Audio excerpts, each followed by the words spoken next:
Oui, Madame la Présidente, Monsieur le Président, Monsieur le Commissaire, chers collègues, j'ai toujours été, comme vous le savez, très attentif à ce qui se passait à l'est de la RDC.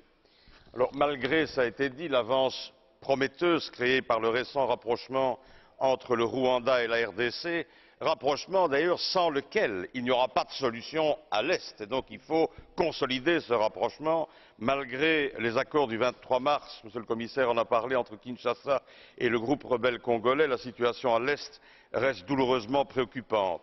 Je voudrais faire 7 considérations. La première, c'est que tant que les FDLR n'auront pas été mis hors d'état de nuire, il sera sans doute impossible de pacifier l'Est du Congo. Malheureusement, ça a été dit aussi, les premières victimes de la pression militaire que la RDC exerce actuellement et qui vise à couper ces extrémistes de leurs bases et de leurs sources de financement, ce sont les populations civiles qui sont victimes d'effets collatéraux, mais aussi de la vindicte des uns et des exactions des autres. Ce risque-là était prévisible.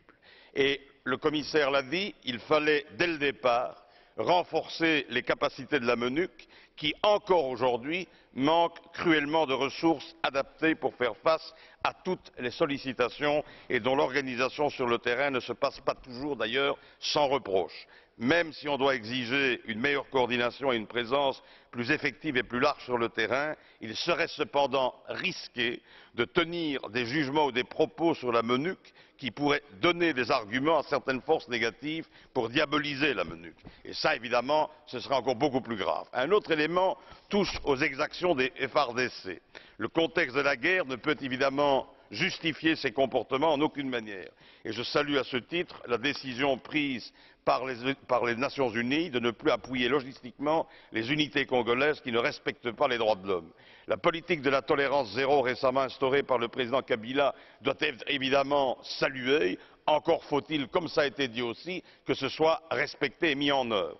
Les carences du système judiciaire congolais créent un sentiment généralisé d'impunité. C'est pour cela que j'encourage les efforts faits par la Commission en étroite coordination avec certains des États membres de l'Union européenne pour travailler à la restauration d'un système judiciaire, y compris à l'Est. Enfin, dernier élément, ça a été dit par le commissaire, ce qui reste à reconstruire au Congo, c'est un État de droit avec de véritables fonctions régaliennes qui aujourd'hui sont totalement inexistantes et donc créent un vide extrêmement grave.